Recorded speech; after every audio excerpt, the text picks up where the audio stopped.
Hello everybody, my name is Helper Wesley. I'm the creator of Asteroid Dig, Atomic Trail, and recently In and Out Night Burglar, a game jam game made in 7 days. It received 41st place overall and 20th place in the fun category out of 468 games. This devlog, however, is about Asteroid Dig, or at least the repolishing of Asteroid Dig. It was my first ever released game, and it wasn't nearly as good as it could have been, but probably as good as I could have made it at the time. The reason I'm making these devlogs is for 3 reasons. Firstly, as a personal catalog for myself to see how things have changed over time. Secondly, for feedback. I'd like to hear what people have to say about the game and things that can be changed and modified and updated and so on. And thirdly, because doing game dev alone is really depressing. Being by yourself in a little room with nobody else really understanding what you're doing and everybody looking at you like you're a little bit strange, that sucks. So I'm sort of doing this as a way to reach out to people who have a similar opinion to myself. If that's you, then welcome aboard. Let's jump right into the devlog. In the first devlog, I talked about what needs to be improved, the list of things that I think need to be done before I can make this game a commercial product. That list should be on screen now. It's very simplified and there are obviously a lot of subcategories, but today we're focusing on art. Starting with the UI. I didn't think the UI was bad per se, it was just really simple and basic, and realistically it wasn't good to look at. It was passable, it did its job, it just wasn't in itself something that looked good for the person who's playing the game.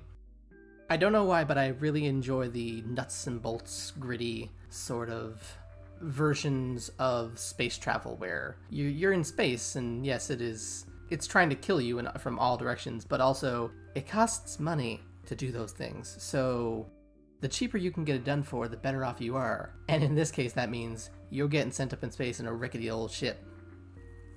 Moving on to the font.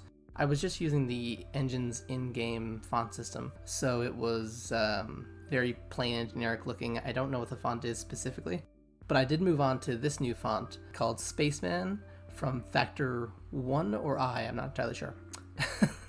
It just looked like it would fit much better in my game, and I'm not sure, I'm still not convinced yet that that's the proper font for me, but as of right now, it's what's in there, and it does look better than the default font.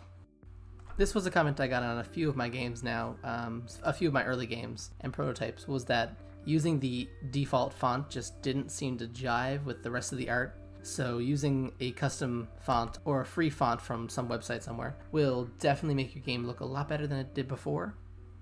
Next up on my list of things to do was the drill. The drill is in all of the promotional art, the main page, and in the game itself. So it needed to look a lot better than it did. I don't know what resolution I made it in. The pixel art, it's just so bad. It was so bad.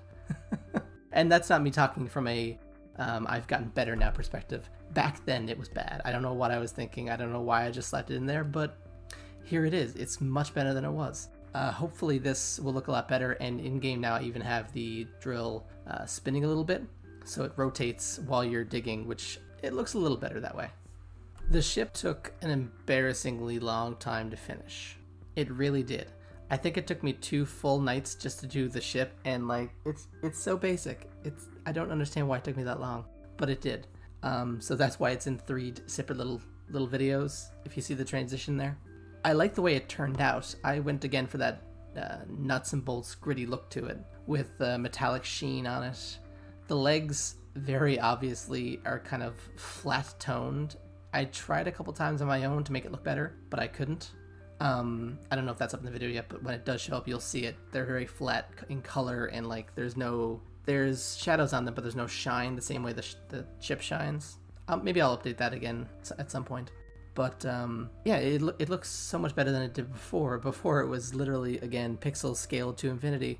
I might just make that a catchphrase at some point.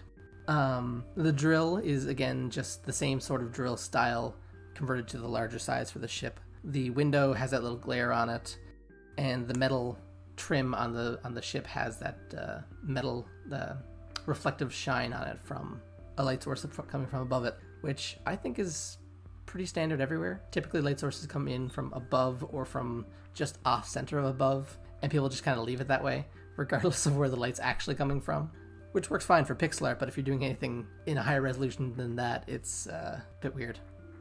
I acknowledge that the astronaut doesn't quite match the ship now, so I don't know if someday I'll go back and redo the astronaut as well. I might give him some like patches of leather or something on his outfit to make him look brown as well. But right now he's so cute, I just don't want to mess with him.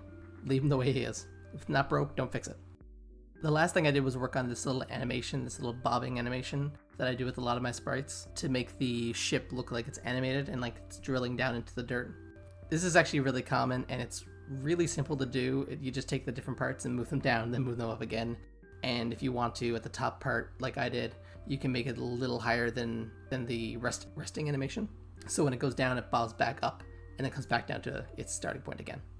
For some finishing touches on the menu page, I went and updated the stars so they weren't just little circles anymore. They were actually a sprite, so they'd pop in, then fade out, and they'd have those long extensions of light coming from them.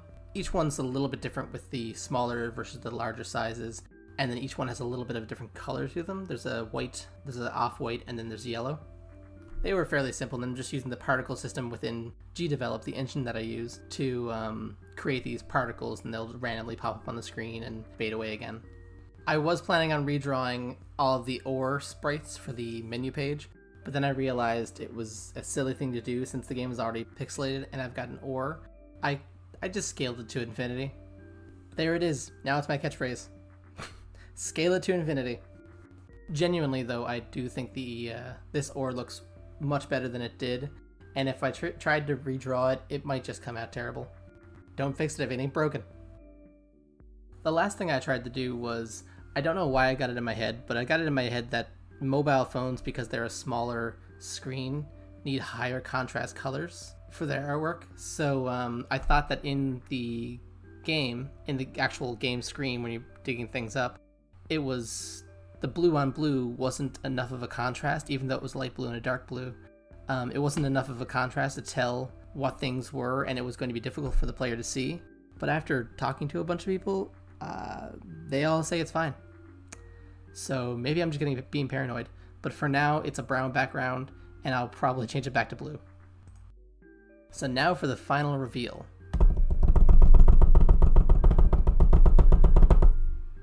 That's a drum roll. Here it is.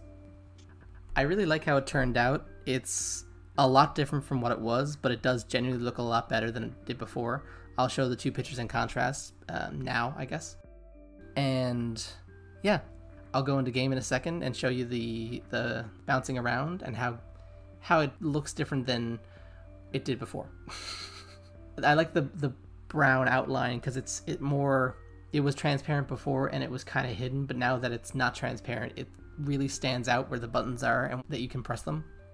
So there it is. There's a full week of work on the art, going from, I think about, when did this come out?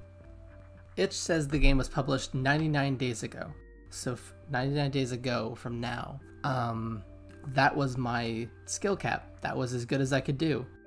And so to look back on from after 99 days of working on as a game dev, yeah, that's frankly really impressive. It's a giant change from where I was to where I am now. Next week I'll be working on the mechanical issues, like the awkward controls, and maybe I'll start tackling the mobile controls then too. See how I do with those. The awkward controls, the weird mechanics, the extra time mechanic right now, it's a usable. I want to make it a passive because everybody thinks it should be a passive. Just about everybody who's ever used it was like, oh, why is that a consumable? That's annoying. So that needs to get changed. As well as the warp mechanic, because again, nobody ever used it. Most people just used Gold Rush and the drop drill because those were the two best ones. So those need to be tweaked and fixed so they're actually usable and like a feasible thing to use rather than just a waste of money. And that's it for this devlog. I hope you come along with me for this little adventure of polishing up this older game to make it into a commercial release. And I hope it helps you learn how to get there yourself, how to take your game from an unfinished state to a polished commercial release. If you enjoy this devlog and want to catch up with me, you can subscribe to the channel, like the video, all that YouTube stuff, but you can also join my Discord, which is in the description below, and say hi to me. And if you choose to do that, then I'll see you there.